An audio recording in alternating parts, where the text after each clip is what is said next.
Saudara-saudari, marilah kita mendengarkan renungan dengan judul Mengenal Utusan Allah yang berdasarkan pada Injil Matius bab 17 ayat 11 dan 12a.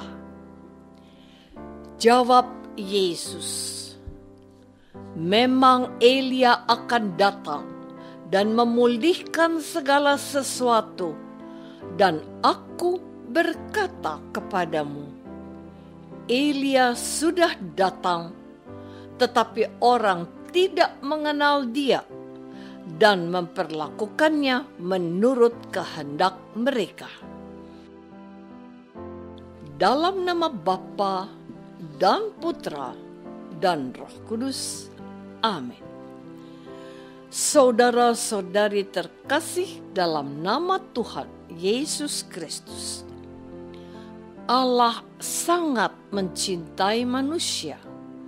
Manusia adalah satu-satunya ciptaan Allah yang diciptakan sebagai citra Allah. Dan walaupun manusia jatuh dalam dosa, Allah tetap mencintai manusia yang telah berbuat dosa.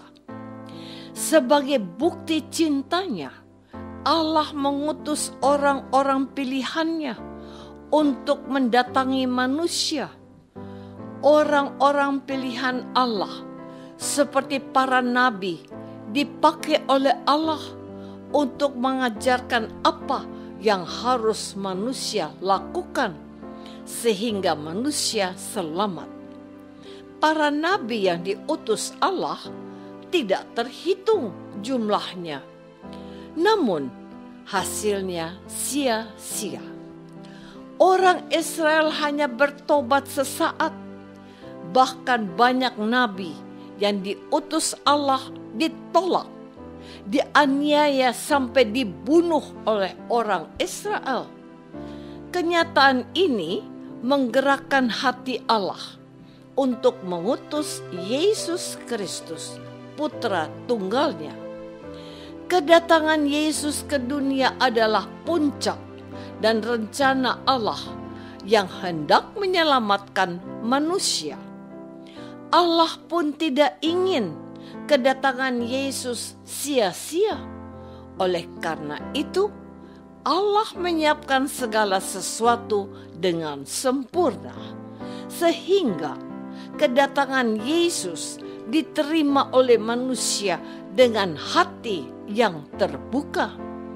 Caranya adalah dengan mengutus orang hebat yang akan mendahului Yesus. Saudara-saudari terkasih, kedatangan Yesus Sang Mesias, penyelamat umat manusia, sesungguhnya sudah dinubuatkan oleh para nabi dalam Perjanjian Lama. Namun, menjelang kedatangan Tuhan Yesus ke dalam dunia, Allah mengutus seorang tokoh penting untuk menyiapkan jalan bagi kedatangan Yesus. Bagi orang Israel, tokoh yang mendahului Yesus adalah Elia. Tetapi Elia sendiri sudah terangkat ke surga 9 abad sebelum Yesus lahir. Dengan demikian, Elia tidak mungkin datang kembali ke dunia. Hal inilah yang tidak disadari orang Israel. Orang Israel juga tidak menyadari bahwa Allah mempunyai kuasa memakai orang tertentu yang mirip Elia. Dan orang yang mirip dengan Elia itu adalah Yohanes Pembaptis. Yohanes Pembaptis memang bukan Elia, tetapi dia melakukan tugas seperti Elia untuk menyiapkan jalan bagi Yesus Kristus. Hal ini tidak diketahui oleh orang Israel. Orang Israel tidak mengenal bahwa Yohanes Pembaptis adalah utusan Allah yang datang mendahului Yesus. Saudara-saudari terkasih, dalam kehidupan kita sehari-hari, sesungguhnya Allah pun sering mengutus orang-orang tertentu untuk menyadarkan kita dari dosa atau memberikan pesan khusus supaya kita mengingat kebaikan dan tidak menduakan Allah. Dahulu Allah memakai Elia untuk mengubah bangsa Israel kembali ke jalan yang benar. Sekitar 9 abad kemudian, Allah kembali mengutus Yohanes Pembaptis yang datang mendahului Yesus. Baik Elia maupun Yohanes Pembaptis, kini mereka telah tiada. Tetapi ada satu keyakinan iman kita sebagai umat Kristen dan Katolik, bahwa Allah selalu mempunyai cara baru menyelamatkan kita dari dosa. Maka dapat kita yakini sesungguhnya setiap tahun, bahkan setiap saat, Allah mengutus orang-orang tertentu untuk menyadarkan dan melepaskan kita dari kehancuran. Allah bisa memakai seorang pastor lewat khotbah atau nasihatnya yang baik dan berguna untuk kita. Allah juga bisa memakai tetangga yang menegur saat kita berbuat dosa. Di samping itu, Allah memakai cara lain selain manusia, yakni melalui kitab suci. Tetapi persoalannya ialah, apakah kita mengenal adanya orang-orang yang diutus oleh Allah? Saudara-saudari terkasih, kadangkala tidak mudah bagi kita umat Katolik untuk dapat mengenal utusan Allah yang hadir dalam hidup kita karena beberapa alasan. Pertama, hati manusia yang tertutup oleh banyak hal yang ada di sekeliling kita. Dan kita tahu bahwa hati manusia yang sudah tertutup akan sulit mengenal seorang utusan Allah. Ada banyak hal yang bisa menutup hati manusia, antara lain kekecewaan yang mendalam, rasa curiga yang berlebihan, dan kesombongan. Orang yang sudah sangat kecewa akan sulit melihat kehadiran Allah.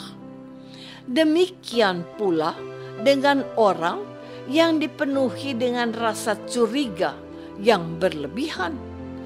Orang yang bersikap curiga berlebihan sulit untuk percaya. Hal yang sama akan terjadi dengan orang yang sombong. Orang yang sombong merasa bahwa tidak ada orang lain sebaik dan sehebat dirinya. Celakanya, hanya manusia itu sendiri yang berhak membuka pintu hatinya. Allah tidak pernah memaksa kita untuk membuka pintu hati kita. Kedua, pengaruh dosa.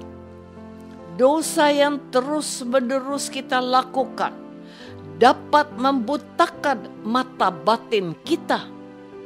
Akibatnya, kita sulit mengenal orang tentu yang dipakai Allah untuk menyelamatkan kita.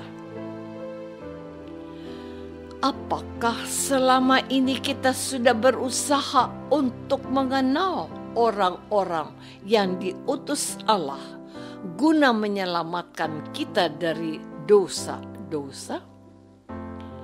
Marilah kita berdoa. Tuhan Yesus Kristus, Engkau senantiasa mengutus orang-orang tertentu untuk mengingatkan dan menyadarkan kami dari dosa. Bukalah hati dan pikiran kami, supaya kami dapat melihat dan mengenal orang-orang yang Kau utus. Jangan biarkan kami bersikeras dan menutup hati kami. Doa ini kami persembahkan dalam nama Yesus, Tuhan dan pengantara kami. Amin. Semoga kita semua selalu dinaungi dan dibimbing oleh berkat Allah yang Maha Kuasa. Dalam nama Bapa dan Putra dan Roh Kudus. Amin.